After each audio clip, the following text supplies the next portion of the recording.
Ladies and gentlemen, good day and welcome to Petronet LNG Q1 FY26 earnings call. As a reminder, all participant lines will be in listen-only mode, and there will be an opportunity for you to ask questions after the presentation concludes. Should you need assistance during the conference call, please signal an operator by pressing star, then zero on your touchtone phone. I now hand the conference over to Mr. Probal Sen. Thank you, and over to you, sir. Thank you very much, Bhavya. This is Probal from ICICI Securities. We welcome you all to the post Q1 FY26 call of Petronet LNG Limited. We have with us senior members from Petronet LNG's management, including Mr. Saurav Mitra, the Director of Finance and CFO, Mr. Rakesh Chawla, GGM and President, FNA, Mr. Gyanendra Kumar Sharma, GGM and President, Marketing, Mr. Vivek Mittal, CGM and VP Marketing, Mr. Devrat Satpathy, General Manager, FNA, and Mr. Vikas Maheshwari, Deputy General Manager, FNA. We would initially start with opening remarks by the management, then on to the Q&A. So without further ado, I would hand it over to the management. Over to you, sir. Yeah, good morning and thank you, Mr. Probal. Good morning to you all. As compared to the previous quarter, Q1 FY 25-26 has been a good quarter for us in terms of operational performance. So delving on the financial highlights, I would say that profit before tax stood at rupees 1136 crore compared to rupees 1446 crore in the previous quarter and rupees 1520 crore in quarter one of the previous financial year. PAT stood at 851 crore compared to 1070 crore in the previous quarter and 1142 crore in quarter one of the previous financial year. A major highlight is that net worth crossed 20,000 crore, reaching to rupees 20,233 crore as of 30th June, up from 19,382 crore as on 31st March 2025. In terms of LNG volumes, Dahej terminal, our flagship terminal, processed 207 TBtu, registering a growth of 10% compared to 189 TBtu in the previous quarter. The volume processed in Q1 of the previous financial year was 248 TBtu.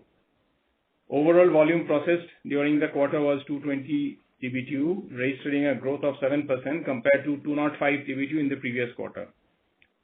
The volume processed in Q1 of the previous financial year was 262 TBtu. The throughput improved compared to previous quarter due to stable LNG prices, efficient operations, and higher capacity utilization. The sequential growth demonstrates resilience in a volatile energy market.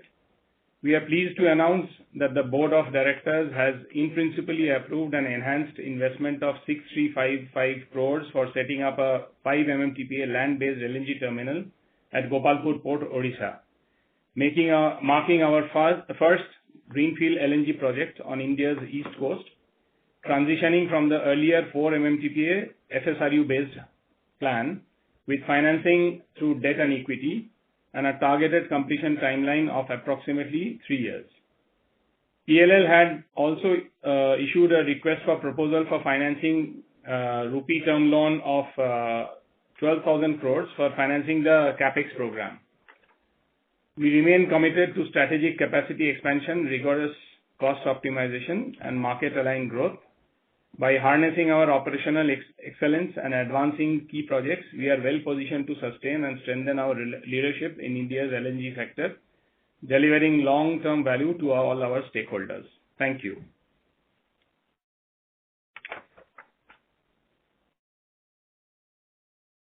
So I would now request the Q&A to start. Thank you very much. We will now begin the question and answer session. Anyone who wishes to ask a question may press star and 1. If you wish to remove yourself from the question queue, you may press star and 2. Participants are requested to use handsets while asking a question. Ladies and gentlemen, in order to ensure the management is able to address questions from all participants in the conference, please limit your questions to 2 per participant. Should you have a follow-up question, we would request you to rejoin the queue. We will wait for a moment while the question queue assembles. The first question is from the line of Param Vora from Trinetra Asset Managers. Please go ahead. Hi, good morning. Thank you for taking my question. So what I wanted to ask was that how is the company managing global LNG price volatility and geopolitical risk, especially in terms of long-term supply contracts? So I would request Mr. Vivek Mittal to briefly answer to this query. Thank you, sir. So, of course, our contracts are linked to oil prices. So oil prices have not been very volatile. In fact, they have been subdued. So they are hovering in the range of $65 to $70. So we don't see any risk or any challenge from the geopolitical side. Of course, the spot prices have been slightly volatile, but it's still range bound. I think if you see spot prices, though, as compared to the alternate fuel, might be on upper side, but still we would say they are not hovering somewhere which we witnessed 2 years back. So the LNG market is quite stable now. And there are no challenges we are seeing from that side.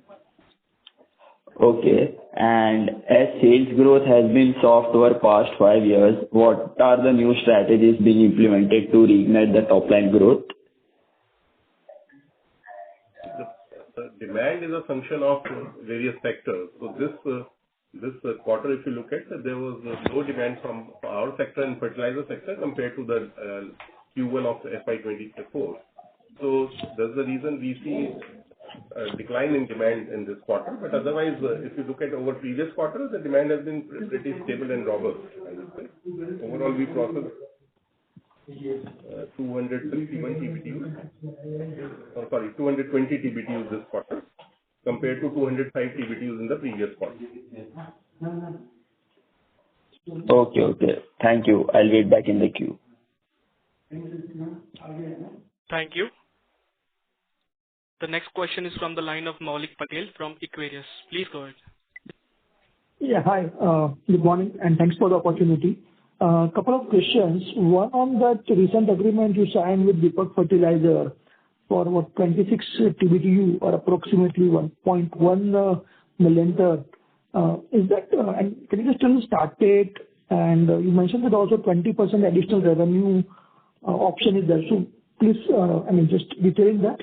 And within that, is the pricing or the regas tariff is similar to what are the currently the customers are paying? So the pricing is absolutely the same what we charge under our other long-term agreements. And the volume is minimum 0.5 million tons, starting somewhere between May to, I think the press release was very clear, so between May to July 2026. And there is a potential for another 20%, which means depending on how much volume they get from suppliers, it can go up to 0.65 million tons roughly. Got it. And we understand that the GAIL has been working their Dabhol unit even this monsoon. Historically, you've been getting around 1 million ton kind of additional volume during the monsoon months when Dabhol doesn't work. Is that trend continue, or it was just only in June they got some volume and July they are back to the H? Any clarity and thoughts on that side? See, this may be a cyclical or maybe temporary phenomena. Otherwise, Indian market, the way gas market is growing, there is enough ample opportunity for every one of us, and that's the reason we are expanding our terminal. And you would have seen the recent contract which we have done with DFPCL Group Company.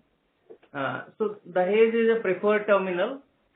Considering multiple factors, it has the connectivity, the storage capability and all. So no, sir. My question is that will this 1 million ton this year it will not be there, or do you think it will be some 0.6, 0.5, 0.4 will come this year? Market demand is growing. India's demand is bound to grow, and it is growing also. So we don't see a new terminal coming up or expansion or running of Dabhol around the year makes any significant difference to operations of the H terminal. Okay. So the last question, any update on that, the Qatar extension? Have you signed anything with an off-takers? What is the progress and update on that side, sir? As we mentioned last time also, the deal we have signed with Qatar is based on the assurance that the volume will be opting in by GAIL, IOC, BPCL in a predetermined ratio. So that commitment still holds. The downstream agreements are being worked upon. We are trying to find what is the best and optimal solution to sell these volumes. So those discussions are ongoing. Any timeline to that? Not at this point of time. We cannot say. Got it. Thank you, and wish you all the good luck. Thank you. Before we take the next question, we would like to remind participants to press star and 1 to ask a question. The next question is from the line of S. Ramesh from Nirmal Bang Equities. Please go ahead. Yeah. So the first thought is on the slowdown we saw in the first quarter. So how is the demand from the fertilizer and power sector for this quarter? And how do you see the trend in demand for FY26, given that there seems to be a slowdown in the overall gas demand, particularly because of the competition from alternative fuels? So Devabrat Satpathy would answer this question. Yeah, Mr. Ramesh. Yeah. So your question was on the competitive fuels, basically how the demand scenario would be. Yeah, and how do you see the demand for this quarter? Because last quarter was down compared to the year ago quarter.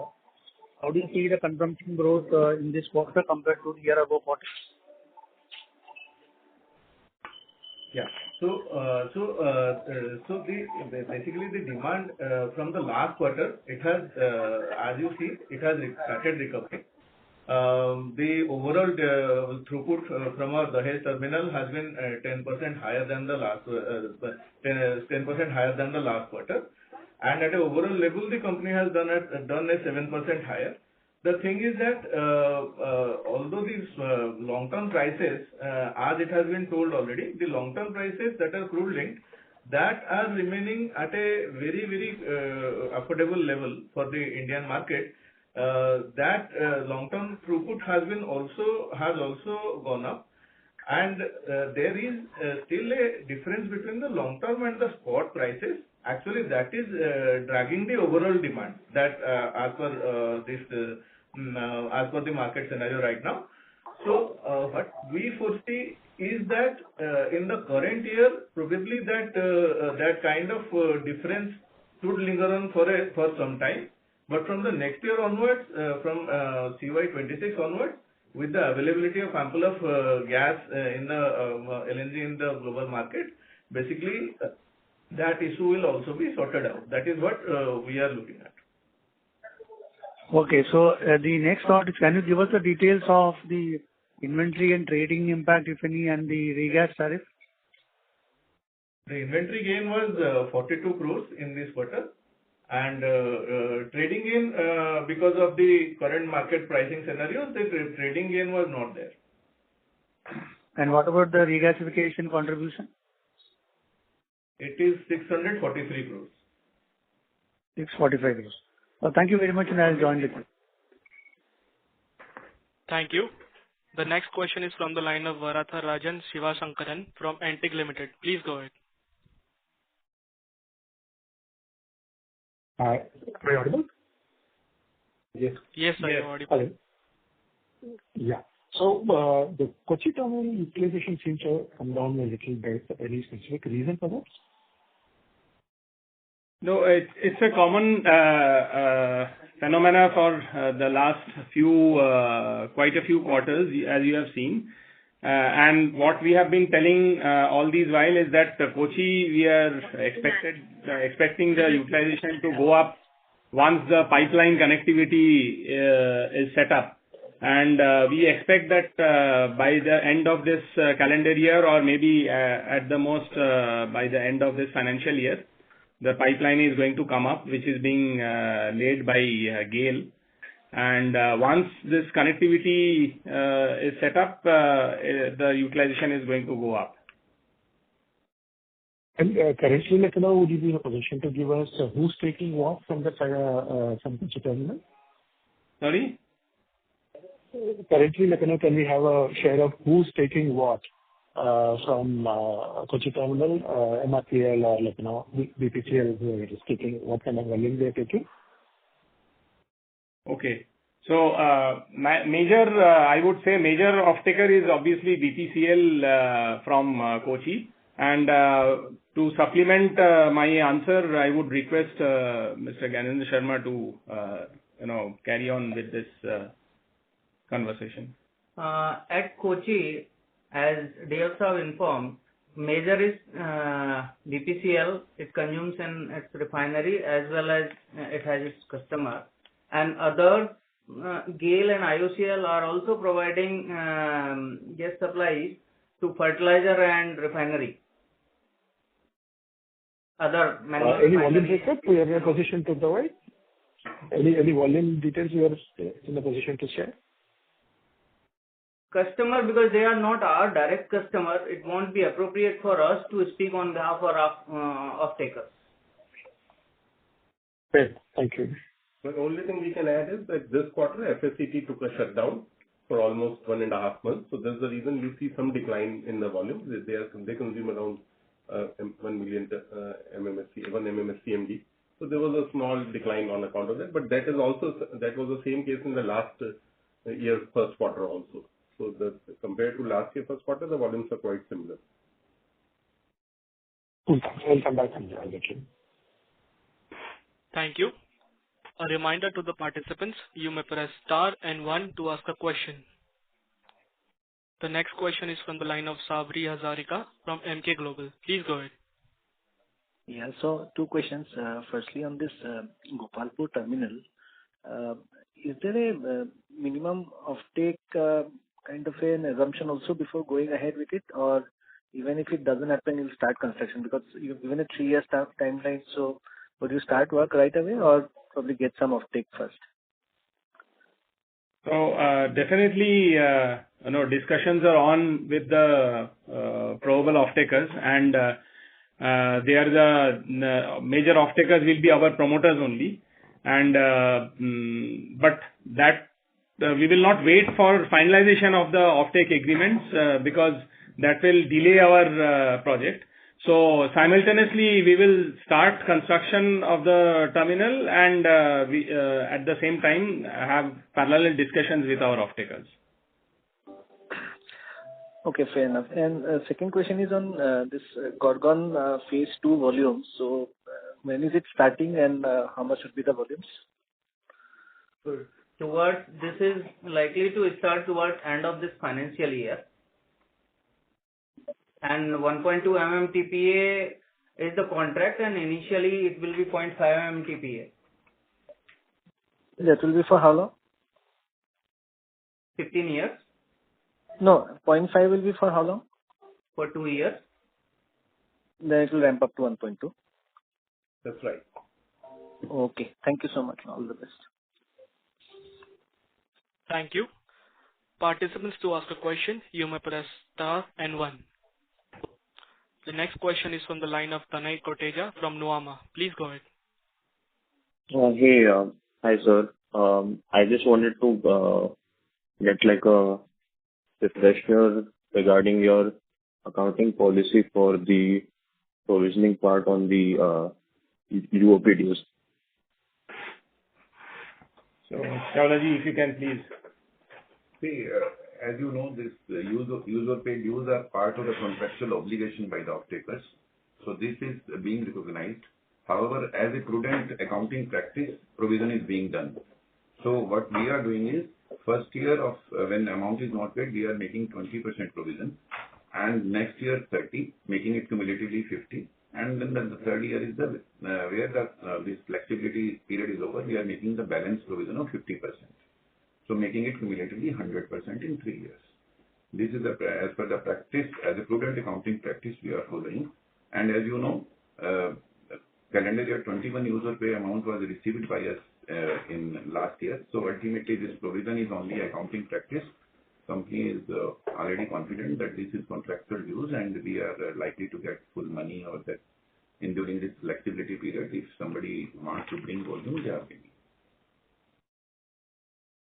All right. Thanks. That For answers my question. 2021, we have already received the full money or the volume, whatever the off-takers like. It was 360 crore and odd rupees was paid by the off-takers. Okay. All right. Thank you. Thank you. The next question is from the line of S. Ramesh from Nirmal Bang Equities. Please go ahead. Yeah, thank you for the follow-up. So when you discuss these additional volumes discussed with Gorgon, the initial phase one was about 2.5 going to 2.6 million, if I understand correctly, right? And that has to be taken in Kochi. So if you take this 1.2 million phase two, overall you got an aggregate gas supply arrangement with Gorgon about 3.5 to 3.7. Is that understanding correct? No. I don't think your understanding is correct. It is very clear the contract is for 1.2 million per annum, metric ton per annum, and it's going to commence from 2026. It will go on till 2036. And the existing contract is for 1.42 million. Yeah, that's what I meant. So that means Around 2.6. Yes. 2.6. So that means the Kochi has a potential to process 2.6 million once the pipeline is connected, right? It is the potential is much more. It's a 5 million metric ton per annum terminal. I understand that, but in terms of the gas supply sourcing arrangement, you can go up to 2.6. And for the rest, you have to... Yes. Or so far as long-term contracts are concerned, you are correct. It's about 2.63. Yeah. So on this accounting which you explained, so whatever provision you're making right now, it will be actually treated as cash outflow, right, in terms of cash flow. And then when it is reversed, it will come back as cash inflow. Or is it just a non-cash entry? How do we see the cash flow impact for these provisions? See, the provision, accounting provision is a non-cash flow entry because already we have recognized the income in your books. Okay. So this is not, this is only a provision only. This is not a cash outflow type of thing. Okay. Fair enough. Thanks a lot. I appreciate it. Thanks. Right. Thank you. The next question is from the line of Kirtan Mehta from Baroda BNP Paribas Mutual Fund. Please go ahead. Thank you, sir, for this opportunity. Could you update us on the status of expansion at Dahej from 17.5 MMTPA to 22.5 MMTPA? Also highlight the tank that we have commissioned. How was it utilized during the quarter and what was its contribution to the margin? And in terms of the jetty, where are we at this point of time? Okay. So I'll start in a reverse manner. The jetty construction is going on as per the schedule. And so far as the regas expansion capacity is concerned, there was some slippages, because of the monsoon and as well as the war-like situation which had emerged. And because of that, there was enhanced security concerns from both the government side as well as from our side. So it has slightly impacted the construction work, but we don't see much of a delay. So by end of this calendar year, we should be able to complete the construction and start the commissioning exercise. And by Q1 of next calendar year, we should have a stable, enhanced capacity terminal working. Right. What is the target timeline for the jetty at this point of time? Total construction. The third jetty you're talking of? Yes, Yes, 2027, and as you know, it will be capable of handling LNG, ethane, and propane. So 2027. Right. And how was the completion of tank utilized during the quarter? What was its contribution to profitability? We were expecting some trading volume out of that.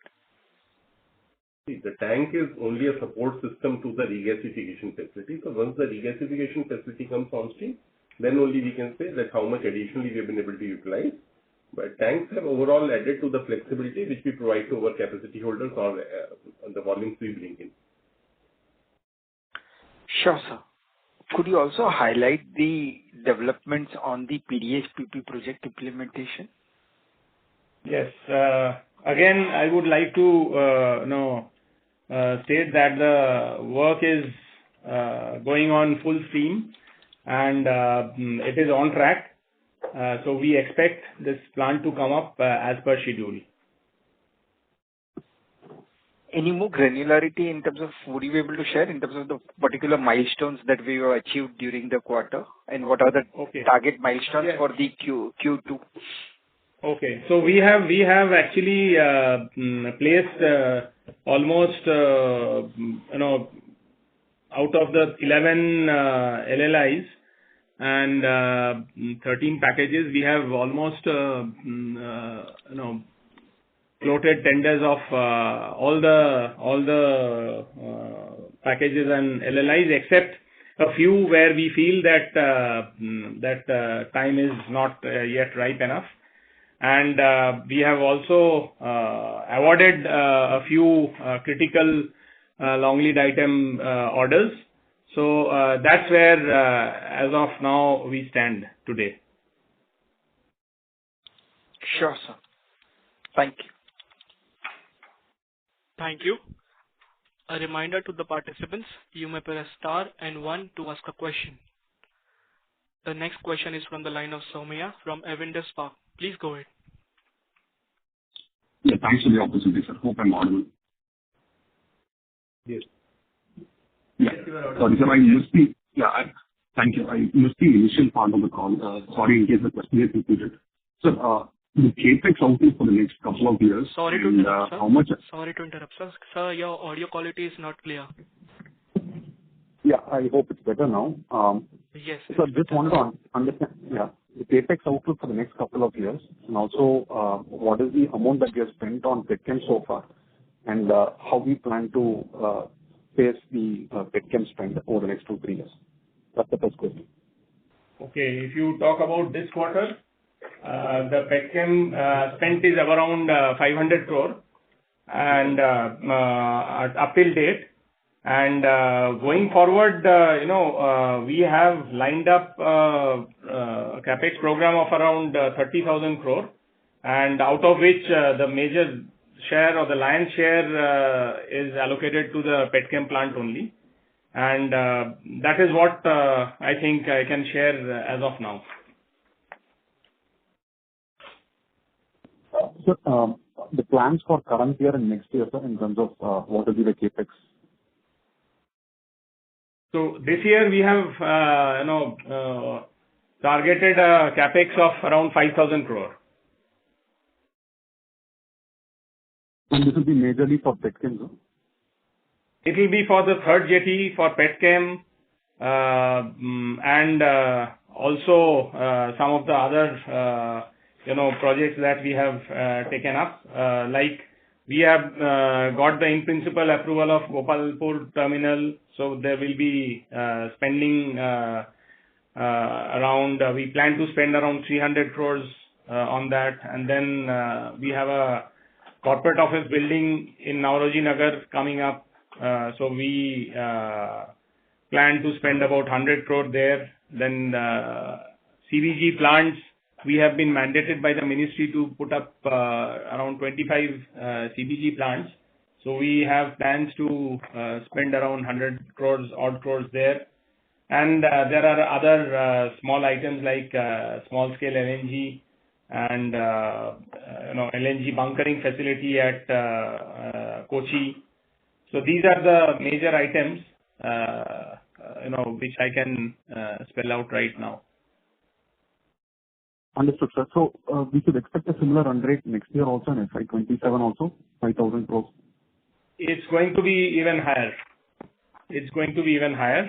And that's precisely the reason we have floated this RFP for rupee term loan of 12,000 crores.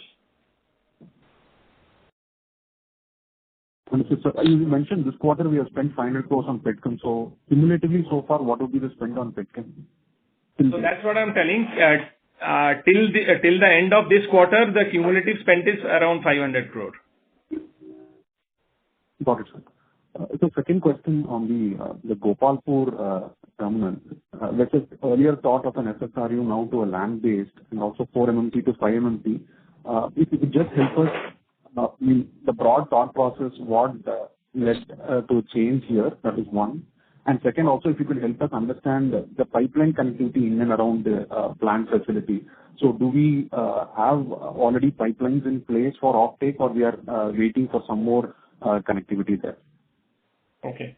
So Gopalpur, first I would like to say that Gopalpur is away from a major trunk pipeline by about 35 odd kilometers. And once we put up this pipeline and connect it to the trunk pipeline, our offtake will not be an issue.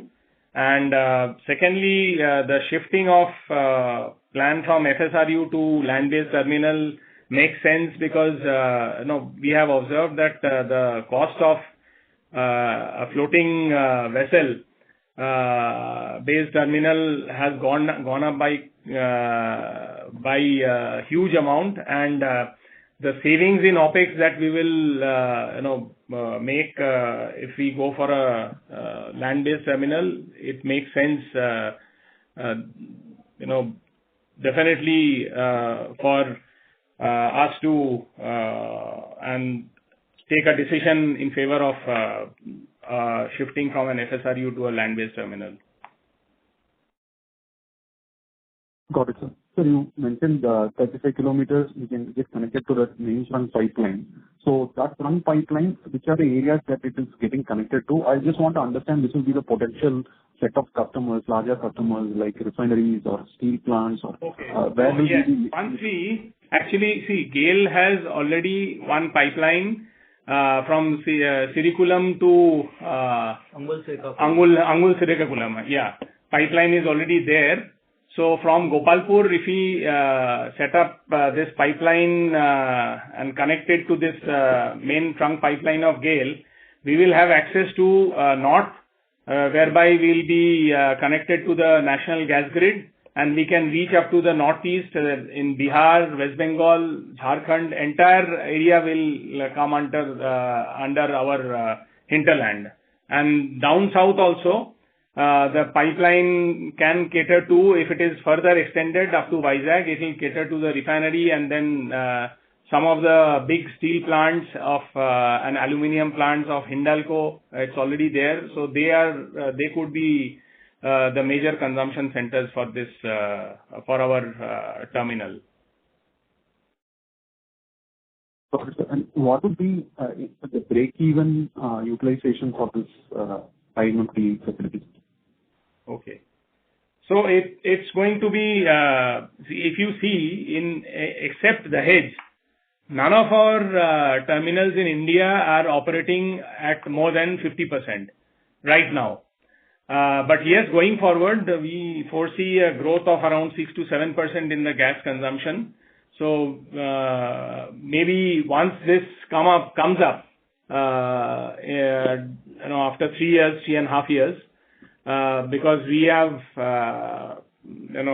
projected this 3 years timeline from the date of getting our EC, and we are expecting this EC in a couple of months' time.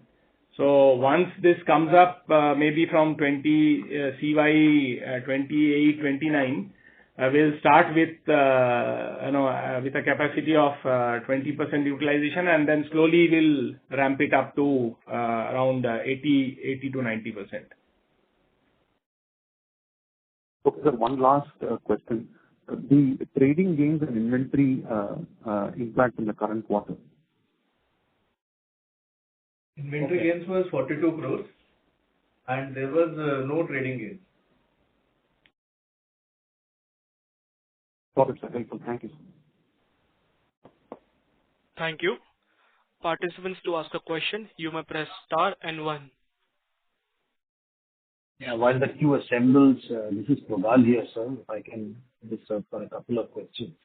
One was on the broader LNG market that we see at this point of time. What kind of, we've been hearing about the kind of capacities that are coming up globally in terms of liquefaction, and obviously Indian players have also, tied up a lot of capacities for offtake. So how do we see market evolving for Indian customers? What kind of mix do you see between long-term and short-term, and what kind of pricing scenario do you see? Thank you. I think you have asked a very valid question. If you see in the next 3 to 4 years, around 180 MMTPA capacity is going to be online and LNG supply side. And the major markets targeted, India will be one of them, because we know Europe and Japan are quite saturated. India, China are going to take this major capacities. Considering that the lot of supplies coming in, the prices are expected to be more comfortable or more affordable, meaning by the demands will catch up. So India's the projection next by 2028 to 30, the LNG consumption is expected to be more than double. Okay, and that's the crux. India needs to keep up pace with the infrastructure. It should not so happen that prices are affordable and India is lacking the import infrastructure. And that's the reason one of the key PLL is coming up with Gopalpur. And at the right time, around 28, the terminal will be available online. So it is like, and as you know, multiple pipelines are coming, Nagpur to Jharsuguda, Angul Srikakulam, JHBDPL is already there, Northeast Grid is getting completed. So the major demand center, the maximum growth center, I would say, will be that part of eastern coast of the India. And PLL will be ready to take care of that supply. Right, sir. Moderator, can we take one last question? All right. Thank you. The next question is from the line of Mayank from Morgan Stanley. Please go ahead. Yeah. Thank you for the call, sir. I didn't join the entire call. I think there was some logistical issues. I just had a question around the terminal that you were just talking about. If you think about it from a perspective of single nation, single grid that the NGRP has been talking about, how do you see this terminal kind of playing out for you? Could it be the next Dahej for you, or could it be even bigger? How should we think about that? You have rightly answered, it will be next Dahej. As I told in just a couple of minutes back, the kind of pipeline network coming up there, it will be just parallel to what Dahej has. Presently 5 pipelines we have here, and similar kind of connectivity Gopalpur is expected to have. And the kind of demand, if we see till now, the western part of country was like growing gas consumption, and as we know, Gujarat more than the global average 24-25%.